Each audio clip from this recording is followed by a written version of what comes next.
Hey there, welcome back to Right Media Group Chronicles. I'm your host, and today we're talking with Austin Schulenburg. He is the founder of Pen and Mug, a Nashville based creative agency that's built something most agencies struggle with, which is a referral machine that actually works.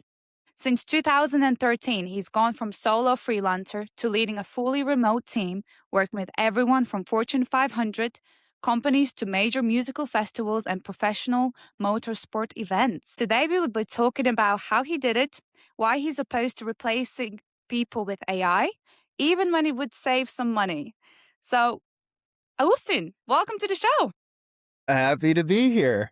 I love that intro too. That made me sound great. Would you mind to introduce yourself and your agency model? Sure. Yeah. I'm Austin. I began as a graphic designer, and writing and drawing and storytelling has been one of my passions since I could first hold a pencil.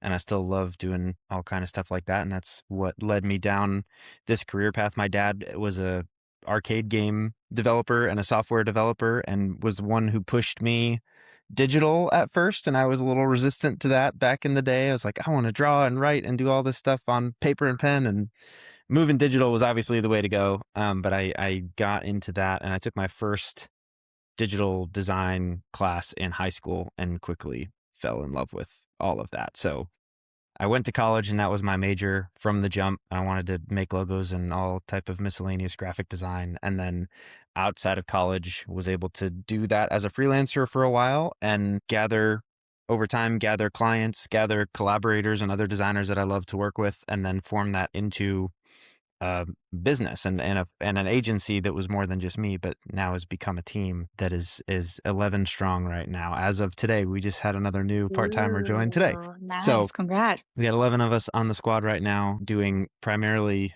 web design and development, graphic design, branding, that type of stuff.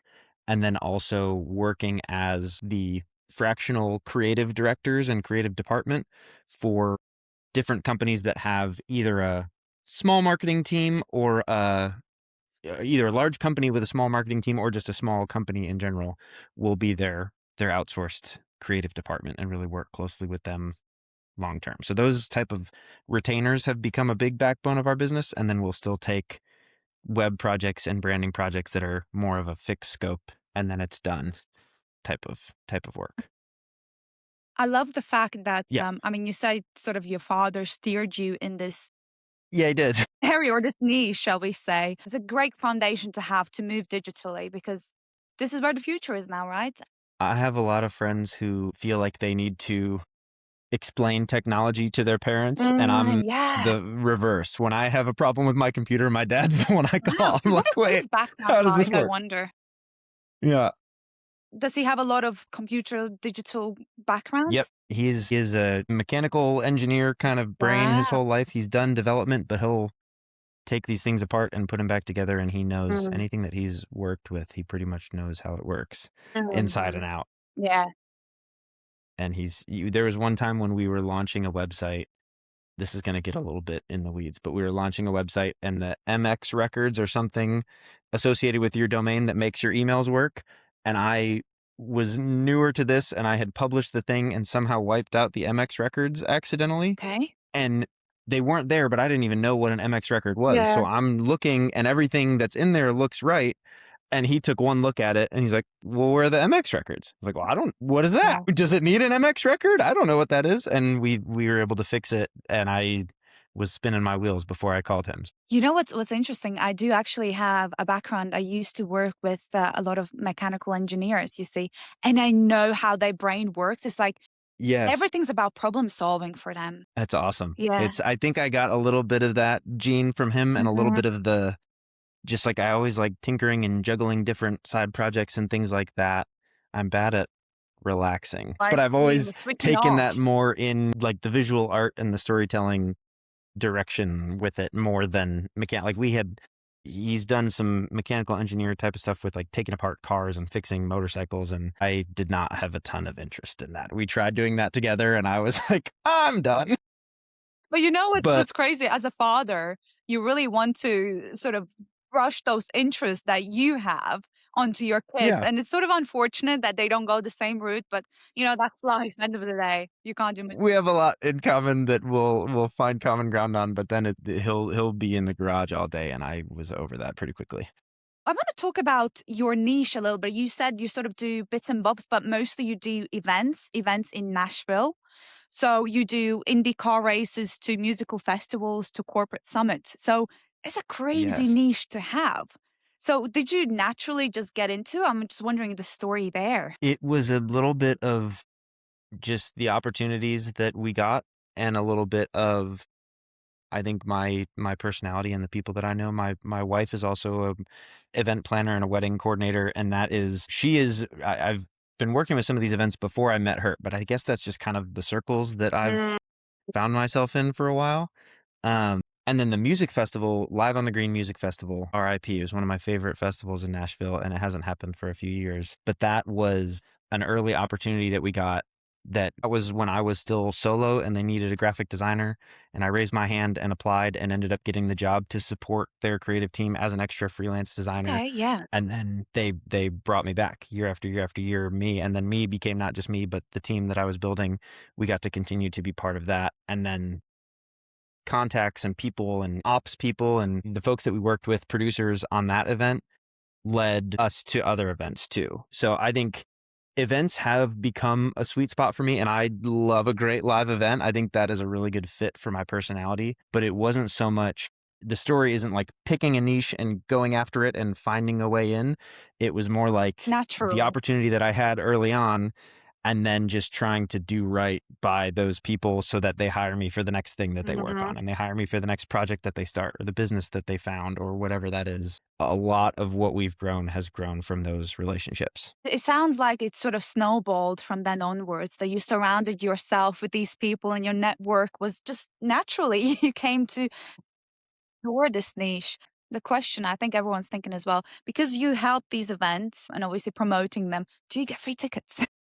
Yes. You That's do? part of the best Oh, part. The events are wow. the greatest cool points, and we usually get to be there with staff passes too, not Mm. just tickets, but we usually Okay, get to be wow. there with kind of the pass that money can't buy and be behind the scenes and helping the producers and all of that. So that's very, very cool. Yeah, and your remote team, are they based in Nashville as well, or are they sort of all over?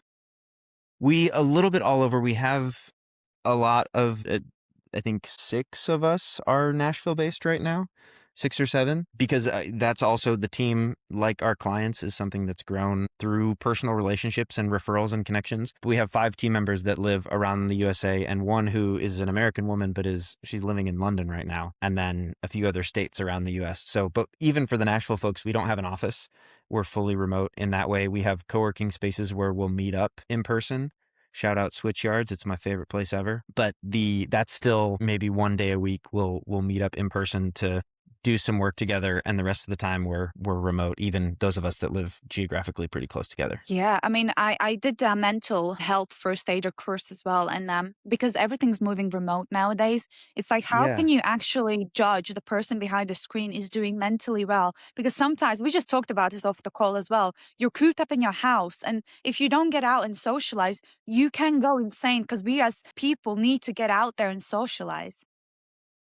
I don't see remote work as being chained to your desk at home, and I think we'll have a lot of video calls and FaceTime still, that even though we're not in person in 3D face to face. There's a couple people on the team that I've never met in person, and I still feel like I have a great rapport and relationship with them. And like, this is a friend of mine. This is someone that I know. It'll be funny one day when we do meet in person and I realize, oh, you're way taller or way shorter than I realized. I Wow. just had no idea. But it's not, I still feel like those are meaningful, Hmm. valuable relationships that I have. Those are still people that I know and care about and feel like I know well. Remote work isn't getting in the way of that. If anything, it's making it easier because we don't have to work through traffic to see each other. And I have the opportunity to have relationships like that with people in other cities. Have you ever had where one of your team members, they get on a call, on a Zoom call or a meeting call, and they're somewhere on a beach, with a cocktail in their hand? That's what I would do. I think that has happened, but it wasn't unexpected. It was like we knew they were going to be traveling, but that's so funny when that happens. We're trying to all look out for each other. I think there's a hustle culture, especially in the US. There's Yes. just like, you got to work, work, work, work, work, work, work. And we are trying to be different than that, where I want this business to last. I would love if this is my whole career. If I can retire and hand this down or sell it or whatever, I would like to make this last as long as possible. And for me and for everyone on the team, that's kind of how we're making decisions, is not how can we make as much money as quickly as possible, but how can I actually make a lifestyle and do work that I'm proud of and make money doing that, and also have time to live a life outside of that. It's And we've set ourselves up with that in mind, so that no one's just getting worked to the bone. it is great to have a good life work balance as well as before you go mentally insane, because hustle culture is very real, and especially in Yeah. America. But at the same time, you can only hustle for so long before things are starting to crumble because you never looked after your mental well-being. We have been in that zone, and we've probably multiple times we've gotten up to that line of, when you're running a business, being busy is a good thing, Mhm. but then there's a point where it's not. And I Yes. will tell Mhm. other friends who are business owners, we're busy. And they're like, oh, that's great. And at this point, right now, in this moment, no, we're not busy. It's not cute. Mm. It's too Mm. busy. Yes. We're burning the Yeah. candle at both ends. We're staying up late, and people are drained. And we're not going to be doing our Mhm. best work. And that's just not how anyone wants to live long term. So sometimes there are sprints Yeah. where I that needs to agree. happen, and Yeah. yeah, that's especially for events. I feel like the in the events world, last minute, there's always something that comes up. There's always I was some gonna type of say, isn't it a chaotic sort of need to yes, have? always. There's no, even the best planners and production teams that we've worked with, there's always something last minute, some curveball that happens. And I've joked with the team that I'm an adrenaline junkie who ended up with a desk job. Like, there is part of that I love. And when it's like, oh crap, there's an emergency, can you Yeah. help? And we get to do that and save the day. That feels great and builds a lot of trust and loyalty. But also, if every week is an emergency, people are going to leave. I'm going to leave. I don't want that to be what every week is like. So balancing that and trying to get a good sense of what is an appropriate amount of work, what's a balance, what's an amount of projects that we want to take on at a time, where that can be manageable. And then if a client has an emergency, we'll help them take care of that emergency. Yeah. But in the past, we've definitely said yes to too many projects at a time, Yeah. and then felt the pain from that, and trying to get better at gauging what is doable and what is too much to do at a time. It's such a chaotic niche, events, as you just clarified as well. How are you staffing in case emergencies do pop up? Always talking to people. I'm always happy to Mhm. meet new people and have other creative professionals on hand. Good. Some of them are freelancers who are, they have their own brand, whether they're a team or an individual, that we can partner with or introduce a client to, and it doesn't even flow through us. Other times it's people that kind of join our team, and we're still all presenting as pen and mug, and we're getting it done. But right now we have 5 team members who are part-time freelance, and they have either a day job or they're taking on some of their other clients, some of their own Ah, clients as well. And then we have 6 full-timers, and that balance gives us some of the ebb and flow. And as their availability changes, or like freelancers, we have a few that say, give me all the work you can give me. And then when things get a little crazier for us, we can lean on them or find additional hands as well. And then there's other times where some of our part-timers will say, I have another big project for another client, I'm going to have to do less this month, and we can adjust based on that too. So that gives us a lot of flexibility with people that we're consistently working with, and then also other people that I know of that are just kind of at arm's reach. And when we need help, we'll call you. it's good that you've already vetted them for some projects so you know what they're Yeah. capable of and you've got them there for an emergency. Because I was wondering, as before I had this podcast, I was like, okay, this niche is chaotic. It's very interesting for sure, but emergencies happen. How do you cope with Yeah. that? And you've just explained it's your network of employees, people that you've done projects before with that are there It's at your disposal. it's that, and it's sometimes, depending on when the emergency happens, sometimes it's easier to, or at least it feels easier to just say, you know what, I'm going to take this one. It would be harder to get all the information together and hand it off to someone else. It'd be easier for me to do it, but I can take one of the other projects on my plate and give that to someone else. And we have a great team that collaborates and balances work really well like that. So sometimes it's just like, all right, well, I'm going to play some loud music and drink some caffeine and stay up late to get this done. And it's not passing it to someone else, but I can Mhm. move other deadlines around or give some of my other projects to someone else on the team who knows that client already in order to make sure that nothing stops. Because if client A has an emergency, that shouldn't affect client B getting their stuff on time as well. What I appreciate is what you said, that you are an adrenaline junkie, and sitting behind the desk is something I never thought I'd be doing and I'd be excited to do. But these deadlines you're talking about and emergencies happening, it gives you that boost, that energy that you didn't A even know little you bit. had. Yeah, Yeah, it's exciting. definitely. Life's fun again. And then you're Yeah. glad when it's over. And then having when the client is in the sprint with you too, and they're like, "Oh my Yeah. god, this matters to me, and Yeah, I'm here. right? I'll go really quickly back and forth, feedback with you, all of that." It just feels like such an awesome team Are you camaraderie going dynamic. after other niches or other markets, or do you think this is it for you? Like this is where you're comfortable? Events are some of the coolest things to brag about and something that we really love, but that's not something that we're not turning away projects that aren't events. We also work with a bunch of nonprofits and we work with a few tech companies and we're open to all of that and would love to continue growing in all of those areas too. So it's yeah, we're definitely not specifically events and we're not trying to be only events. It's good to expand But your horizons a little bit as well, yeah, right? Keep that creative juices flowing, as I like to say. I do. I love the variety of it. And different types of clients tend to have different needs. Like a lot of the nonprofits that we work with have a few big events a year, and then we can be in event zone for that. But other than that, it's a little more mellow and it's just general fundraising or smaller community things that they do.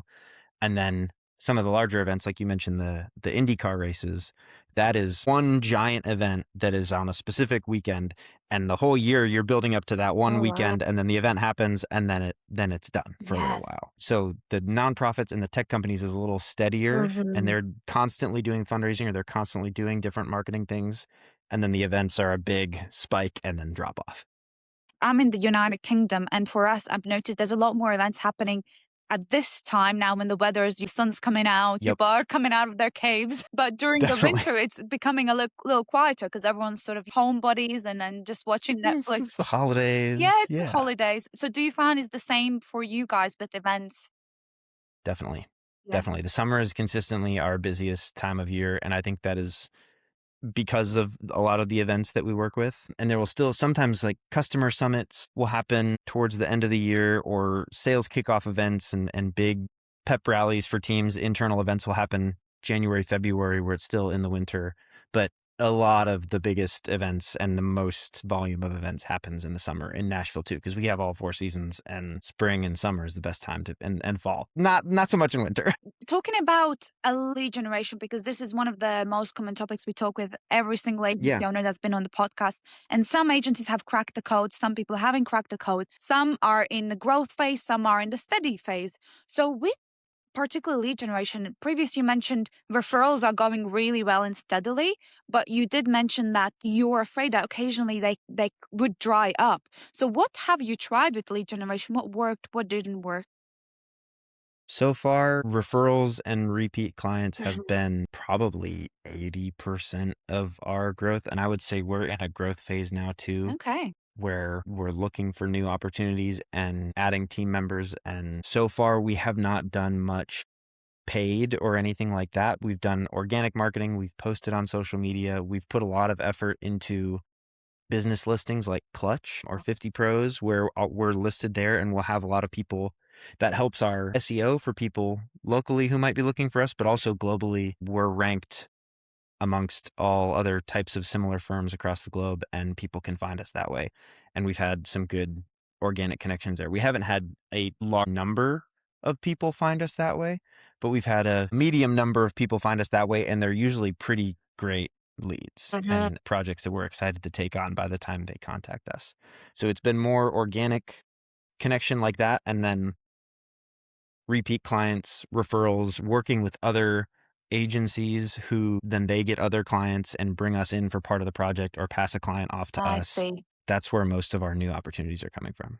I mean, most agencies that I've spoken with at your level are really going for that thought leadership. to stay on top of mind for their prospects. And I have to say, Yeah. podcasting is one way to do that, to be a guest. And I've noticed a lot of agency owners have started their own podcasts as well, because it's another way Yeah. to keep on top of mind. Yeah, definitely. Have you explored that route before? Or obviously there's different ways to, explore that thought leadership, like with content.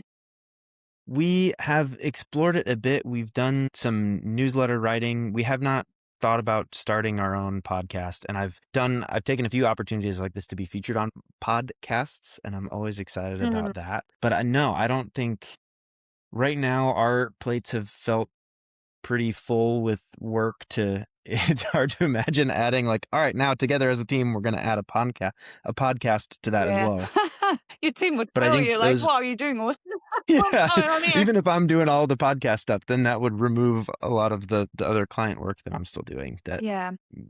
would add a bottleneck. So I don't know. I think it's something we're interested in. And with writing newsletters or doing other types of thought leadership, it's definitely something we've played around with. But right now we're putting most of our energy towards client work, and that has kept us just busy enough to not really be ready to add anything else Yeah. at I this mean, point. sometimes it's just doing great work and then you just get referrals. That's it. I love the way you said that. And that I think is our number one form of marketing is when it's referrals and repeat clients. That's not going to those people and asking over and over Mm, for referrals. That's just, if you're working with us, we are going to do our darndest to make yeah. sure we do the best work we can. And there's no requirement that you refer us down the road, but that just so far has really snowballed and just Mm. kept growing on itself in a really awesome way. I am curious, with referrals, is there a right way to ask for a referral from your current client? S- Some agency owners are like, yeah, I know I need to tap into that, but I don't really know how to go about it. Yeah. I don't know. I would say I could probably identify more wrong ways to do it than the one right way to do it. I love the honesty. But I think, yeah, anytime you're asking someone for a referral, it is probably unlikely that they immediately think of one right then, Yes. right? Yeah. Like they don't have 4 referrals and all you need to do is ask for it. You're saying you just need to make sure people know, hey, this is who I am. This is the type of work I'm looking to do more of. If you hear of anyone who's looking for someone with my skills, please make an introduction. And it's more that of just staying top of mind. And that's, I think the thought leadership does that well too with your audiences. Oh, this is the person in my network who does web design. And next time I'm hearing about a person who needs a website, I'm going to think of Austin and I'm going to connect the dots. Mm-hmm. But it's asking for a referral and expecting people to have one right away seems unlikely. Yeah, I agree. So it's, Because yeah, with podcasting, we do ask, is there anyone who you think, would also bring something to the show, any value? yeah, But we don't frame it in a way as it's a referral. There was a podcast guest and he taught me this trick. He said, don't ask for a referral. He said, just ask, do you have anyone that you would nominate who would also bring some value to the show? It yeah. reframes the whole thing, but you can't do that with your particular angle because you can't say, is there anyone you would nominate to have my services? Nominate isn't the word I would use. You're right. But I think that's a good way of thinking about it is if I can just tell you I can be credible with what I do. I can show you that I'm credible, that I'm capable of what I'm doing and that I'm a good person to work with, then hopefully you think of me. And if the best referrals are, if I'm referring you to someone else, it's because I believe I'm going to help both of you solve a problem you have. You're looking to have a website made. They're looking for more business. Mhm. Win, win, win. Everyone's winning. And if you're asking for referrals in a way that doesn't feel that way, if it's just like, just give me your entire list of contacts and then I'll call everyone and see if they even need a website. Like that is the wrong way to do it. Yeah, of course. Just get down to their level as a person, and just your Yeah. authenticity. Just let that shine through, I think. I 100% believe that. It's a slower way to build it, Yeah, probably. but it works and it works so well. I mean, we've had so many people find us that way and then not even really compare us to other agencies. They show up at our door Like, you're the one I want to work with. How do we get started? And that makes the sales process a whole lot easier. I want to add to what you said. You said it's a lot slower, but at least you're not burning the bridges or the relationships you build by being way Yeah. too salesy with trying to exploit Yes. their network. Right. Right.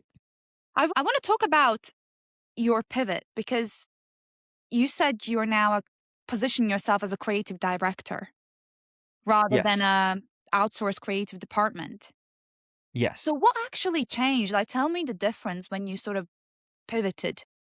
It's a great question. I am seeing some trends with AI that feel like everyone is just racing for cheaper, faster, easier. And as AI improves, we'll be able to get more and more of that. But even whether you're using AI or not, I'm feeling a change in the pace that people want things done at. Feels like it's speeding up. And because AI has entered the equation, and even if you're working with a human, you're comparing it to that option. And so that is a factor. That's not the whole thing. But I think because of as our team and every individual on our team is getting more and more experienced, we can come in at a higher level and focus more on the strategy than just the execution of the creative work. And then also the AI of it all. That if you're going to have us join as an extension of your team and have us be a partner, then really what we're bringing to the table is the ideas and the vision and the taste and the consistency, and whether we're creating things by hand or creating things with AI or a combination of the two, someone still has to be entering the prompts and making decisions about when it's ready and taking that into Photoshop and making a few changes to it. And it's just, I think the biggest change is reframing our service as the strategy and the partnership rather than just order taking and execution. Is that what you feel like you were before? Sort of, it's a commoditized service, isn't it? Just order takers. A bit. I think we've still found our way into the more of the partner role, but some of that has happened organically, and it's not really a way that we're introducing ourselves. And I wanted to introduce ourselves that way on the front end instead of just being your graphic designer until we prove that we can be more.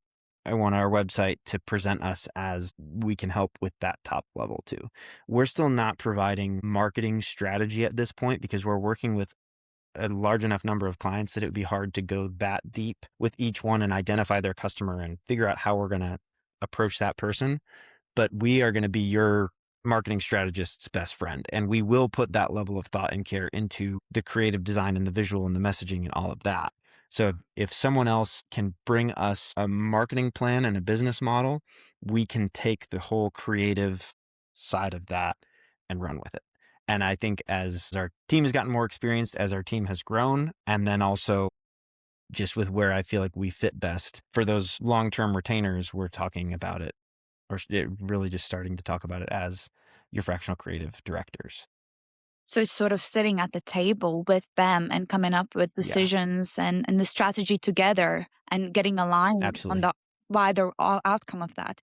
Do you believe that builds the relationship with the business and the agent So much. so much more? Yes, absolutely. Yes. So that's where you That's get the retention as well. Yeah, yeah. Some of our best advocates and our biggest fans are clients that we work with on that retainer basis, where we really do, I think we feel and they feel like we are part of their team and we're sharing these goals. And we want to invite those clients and new clients to have us in the conversation even earlier and say, from the top down, how can we create this visual brand, this messaging strategy, all things branding creative, and then also execute on that as well instead of just really being focused on the execution. And I think some of that is also just our team. I said this already, but our team getting more experienced in growing up. We had we had a pretty young team, and even myself included, where it took a few years to get that confidence of, okay, we really know what we're doing here, and we've gotten a lot of reps now, and you should invite us to the table earlier instead of just tell me what you want and I can push some pixels around.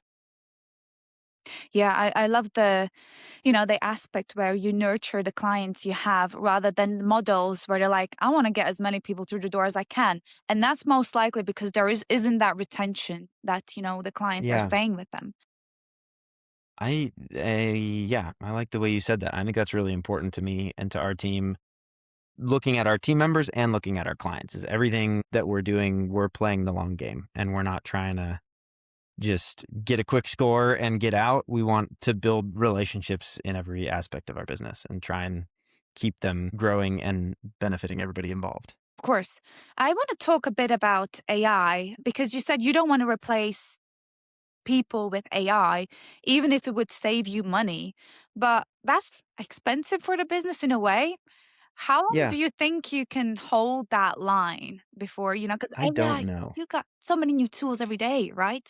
I don't know. What I meant when I said that is I've talked to other friends and business owners who are really excited about the efficiency that that can bring, but then they're excited to the point of, I can replace this person with this agent, I can replace this person with this bot.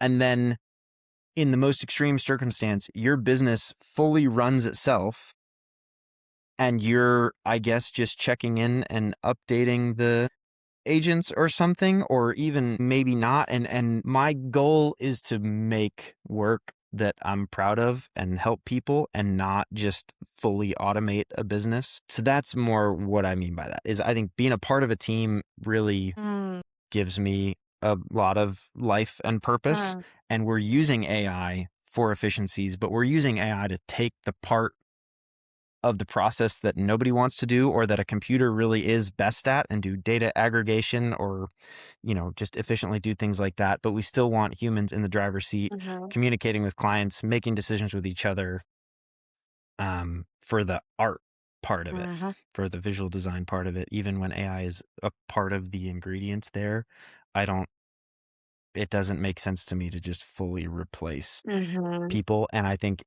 even if financially it would save some dollars, if my team, in air quotes, was just me and a bunch of AI agents, I think me personally, I would hate it. I'd be like, what am I doing here? Mhm. This just all feels pretend. This feels like a video game and this doesn't feel like I'm Yeah, a video game. yeah, I'm gonna push on that a little bit. do it. What if AI gets so good that the clients expect you to use it to actually save costs? Then I'm still hoping that we could have the fractional creative director relationship that we have. We could have one person who dedicated to each client account. They would have one creative director from our team who would know their business, know their goals, know their brand style guides. And if that person can, with their own skills and with AI, complete everything that a client needs, instead of that person needing to have a whole team of production artists and designers below them on the org chart, awesome. But I Huh. still think you need that person. I still think you need that one, the human consultant who's going to be in the driver's seat when generating AI and who's going to be the one to take a meeting with you and hear your problems and help find a solution for them. Mm. I heard a joke that was, the AI is growing so fast, this will probably be outdated soon. But I heard a joke that was like, AI can't steal human jobs in the creative space because for a client to cut the designer out of it, they would need to ask AI for exactly what they want. And no client knows exactly what they want. Wow, There's like, that's I don't know, good. zhuzh it up, make it pop. So that role. And I think even when AI is able to do more within itself, I still think a lot of our clients are marketing executives or business founders who have so many things on their plate that even if they could be the one using AI to create their website, I still think a lot of those people would rather someone else who is an expert in websites and who cares more deeply about all the details of that and to be the one to do it Yeah. and be the one to then tinker with it and make sure every little piece is just right. I just imagine a day, maybe 5 years from now, where you have client meetings and they're talking to an AI rather than an actual person. Like you said, account managers, right? Imagine that you're Yeah. talking to an AI. Where's that relationship building? And I don't know. I think it could still work because if you chat with AI now, it will go back and forth with you and it can help solve problems, but I still feel like it uses a different part of your brain. And if say I'm a business founder who is starting a music festival and I know everything that needs to go into a music festival for it to be legally allowed and relationships with artists and all of that, I don't know how to build a website. I may or may not be interested in visual design at all. So I still would rather bring someone in to solve those problems with me and steer that branch of the operation. Mhm. And I think the sizes of teams can go down a lot. with AI, but I still think you're going to want multiple humans in the room and multiple AI tools working together. Mhm. At least I do, because I get a lot of energy from being a part of a team and not just operating solo. I have a few questions, sort of like Yeah, this new thing I'm doing. It's a hot take, so you try to answer one sentence or less. So I'm putting you in a bit of a hot seat. I love to ramble. One sentence or less. All right, let's Yeah. do it. Okay, so let's begin. Most creative agencies fail because try to finish the sentence.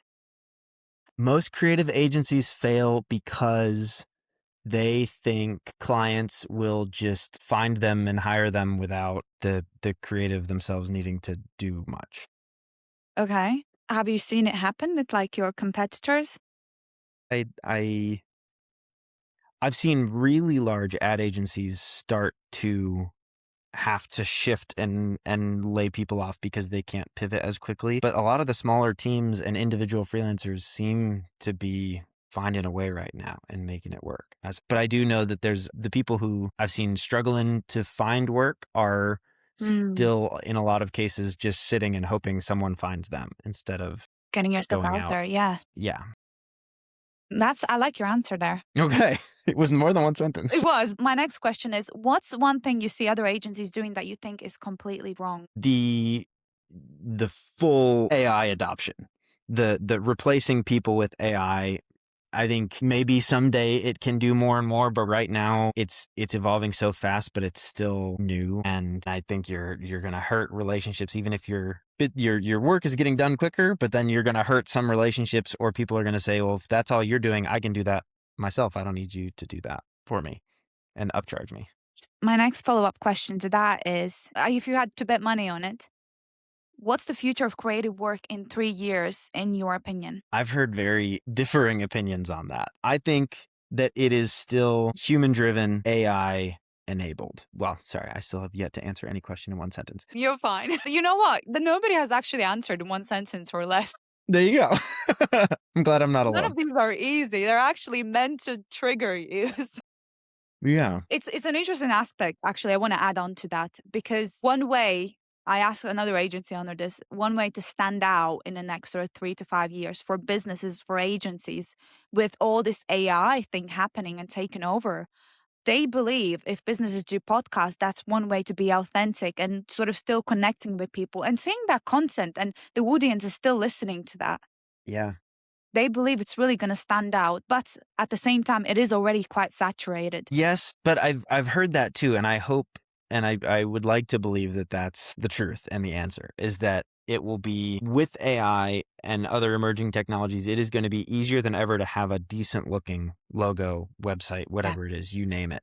So for human artists to have a distinct style or to share your creative process, share your thought process, and get people who want to buy you for your brain or hire you for your brain instead of just, Mm, look, I can make a social media graphic because now mm, so can a whole lot of other people and a whole lot of AI.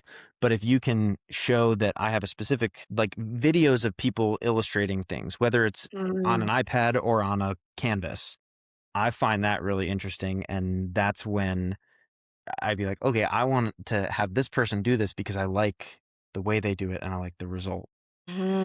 that they can create. And I know I can get that from them easier than giving their reference work to AI, which also just feels like slimy. But and then saying, make me something that looks like this, it's still not going to be quite right. It's still not going to have the same thing. And then it may also just become like luxury goods and Oh, wow. Yeah. like I want to know that it was handmade or human made. I want to know that there was blood, sweat, and tears put into this. I Mhm. want to have the original copy, hard copy in my office and then have the digital recreation as well. I could see that being almost like a flex, like a Mhm. Yeah. brand design. Like I don't need a purse that costs this much, but I love the quality of it and I love the story behind it and I love I don't know, the status that it Yeah, gives it's me. sort of like any brand, like Gucci, Yeah, Versace. It's a limited that's amount yeah, of stock, and it's limited, like, depending, and it was handmade, probably, handcrafted, and people are after yeah. that because of that luxury feel that you just clarified. And I have a feeling the government, I don't know about USA yet because it's a bit uncertain what's happening there, but Yes, especially UK, they're already starting to create these laws and guardrails around AI. So I feel like we will be limited to a lot of things that we do because I've spoken with a lot of creative agencies as well, and they say AI sort of copying, the work out there. so much. And there will be something in place that you're not allowed because it's just getting out of hand already. Yeah, and I don't know, that's an interesting one too, where as human artists are usually looking at other and getting inspired and stealing ideas that way. I remember Austin Kleon's book Steal Like an Artist is about that whole idea that, like, if I'm trying to create something based on someone I look up to, inevitably I'm not going to be able to do it exactly the way they do, and I'm going to end up with my own unique flavor. AI doesn't fully do that. It feels like it's more directly stealing in the intellectual property. Mhm. Legal of it all is definitely a gray area that right now it's all fair game. We'll see if that changes. Part of me hopes it does, but I still think there will be ways Mhm. of using it to create visual design, and we're going to have to roll with that. We're going to have to find a way to use it and not get trampled by it. Yeah, actually, just to add to that as well, I had a conversation with somebody, and he's part of this board where they're fighting for creative rights, and that's Yeah. including AI and that intellectual property as well. So, how can you actually make sure it's not being stolen by AI? So, I can connect you to or make sure you guys know who to look for because it's an interesting subject and something I'm looking forward to what the future is going to bring with that. Yeah, me as well. I would love that connection. Yeah. Austin, my last question to you is what is your goal for the next year for the agency? Have you set any milestones?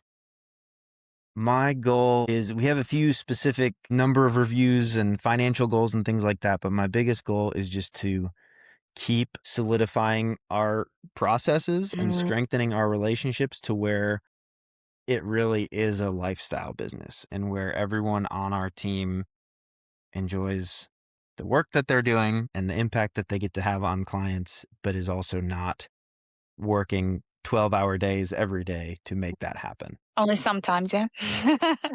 Every now and then when it's a client emergency. It's a good to change things up, because you want a little bit of that pressure every once in a while. Austin, thank you so much for spending 47 minutes with me on this podcast.